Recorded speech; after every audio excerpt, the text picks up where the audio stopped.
Todo mundo sabe que a Netflix tem investido forte na nostalgia. Ela tem resgatado algumas séries que foram canceladas por outras emissoras. Ela tem produzido novas temporadas de séries que já foram encerradas em outras emissoras também, tipo Arrested Development. Foi uma das primeiras que elas resgataram, aliás. Então, a gente sabe que a Netflix gosta de pegar nesse lado nostálgico porque sabe que atrai pessoas. Neste caso, eles chegaram um pouquinho longe quando eles fizeram uma adaptação em 3D do Ultraman. Ou seja, muita gente vai assistir isso por conta da nostalgia, principalmente as pessoas mais velhas que acompanhavam o Ultraman na Manchete, na Tupi, na SBT, enfim, passou em várias emissoras. Quem lembra vai querer assistir e não vai se arrepender, porque essa nova releitura de Ultraman é realmente bacana, se tornou um anime bem legal. Se você quiser saber mais sobre ele, fique aqui com a gente que nós vamos falar sobre este anime hoje. Meu nome é Luiz Henrique Oliveira e seja bem-vindo mais uma vez ao nosso canal 5 Tons de Vinheta Nova.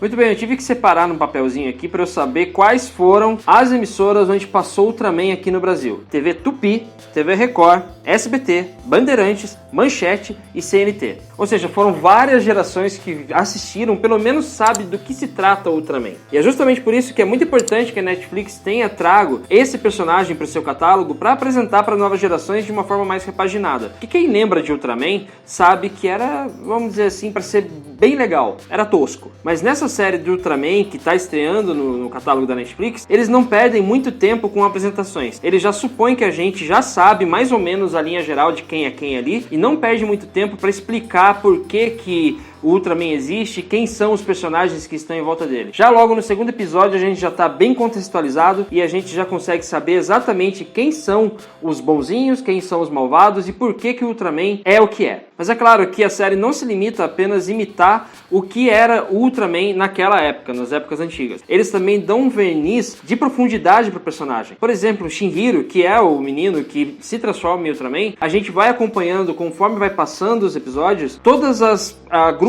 que ele passa para tentar lidar com seus novos poderes. E isso é bacana porque dá uma humanidade para esse personagem, a gente se aproxima dele porque entende quais são as suas dificuldades, quais são os seus problemas, né? Os problemas que ele enfrenta para tentar lidar com esses poderes, que ao mesmo tempo em que são, obviamente, uma coisa boa, também são motivos para que ele fique cada vez mais se sentindo pressionado pela responsabilidade. É bem bacana esse verniz que essa série dá para mostrar como as pessoas lidam quando elas recebem um poder muito grande. Esse é um ponto que a série se dá muito bem nesse sentido. Mas para mim, uma das grandes vantagens dessa série do Ultraman na Netflix é que ela consegue mostrar um universo bem extenso em poucos episódios. A gente não precisa ficar se perdendo em narrativas paralelas, sendo que a própria série visualmente já mostra pra gente que é um universo muito amplo, é um universo de várias camadas, tem vários personagens que podem ser explorados tanto nessa temporada como foi de fato, como em outras temporadas que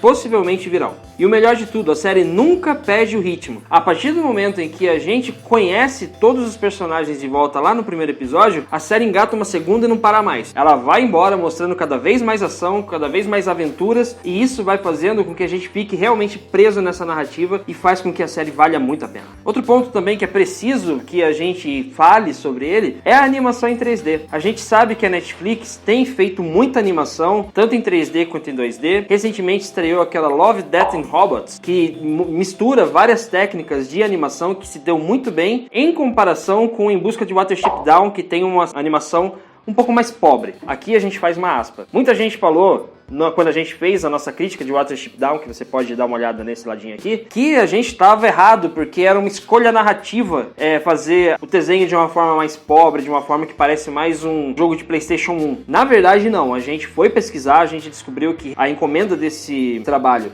recebeu um budget pequeno de 20 milhões de dólares, que é muito pouco para uma animação, mas ainda assim eles conseguiram fazer, usando um roteiro muito bom, uma animação bem decente. Não justifica ficar falando sobre qualidade, etc e tal. A gente só está fazendo aqui um parêntese de comparação entre uma animação que recebeu uma verba maior e outra que recebeu uma menor. Ultraman claramente recebeu uma verba super substanciosa e por isso a gente consegue ver esse resultado na tela. É muito bom o 3D usado para fazer essa animação, esse anime, e por isso já conta como um enorme ponto positivo. E toda essa técnica faz com que a gente tenha aí vários momentos de ação realmente empolgantes. Ela já se justifica por ser realmente empolgante nesse sentido, porque as cenas de ação são muito bem construídas, além de ter um roteiro primoroso, também é muito boa a qualidade das cenas que a gente vai acompanhando conforme o Ultraman vai entrando em ação e as pessoas que também estão em torno dele, os coadjuvantes, né, se envolvem nessa ação, e tudo isso é muito bem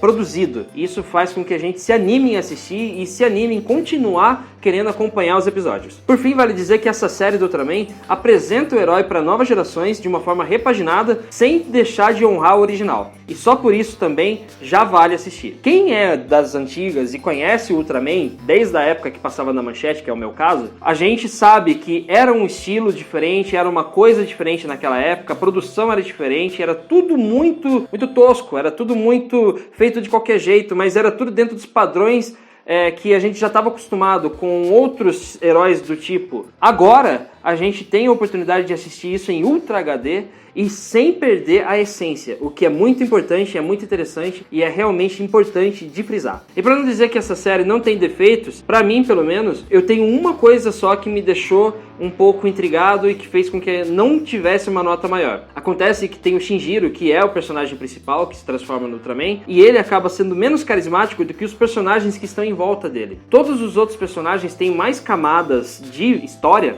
do que o próprio personagem principal. Por isso, ele acaba perdendo protagonismo para outros personagens que acabam tendo um arco narrativo muito mais interessante do que o dele. Mas é porque às vezes as pessoas já viram muito do Ultraman e agora o roteirista, não sei quem é, resolveu focar mais nos outros personagens. Pode ser, mas pra mim me incomodou. Por mais que a série ganhe muito em mostrar a sua dualidade, pensando nas responsabilidades dos poderes que ele tá recebendo, esse plot é muito bom, só que os plots das pessoas em volta acabam tomando mais tempo de tela e acabam sendo mais interessantes do que o dele. Por exemplo, para não dar spoilers aqui, eu só vou citar pra você que já assistiu essa série ou vai assistir, para que preste atenção nos conflitos do arco narrativo do Seiji. Só isso que eu vou dizer. Se você assistir a série ou ainda não assistiu a série, grave essa informação e vem aqui comentar com a gente depois. No fim das contas, então, pra gente aqui dos 5 Tons, essa primeira temporada do Ultraman na Netflix recebe a nota 8,5, mas com viés de que pode melhorar muito nas próximas temporadas. Eu não tenho a menor dúvida que eles vão conseguir aí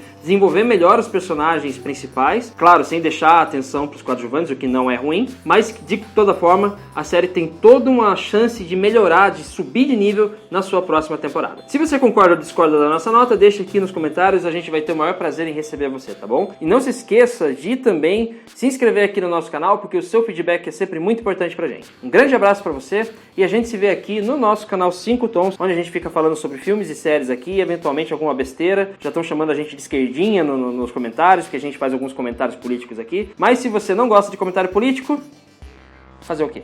Tchau!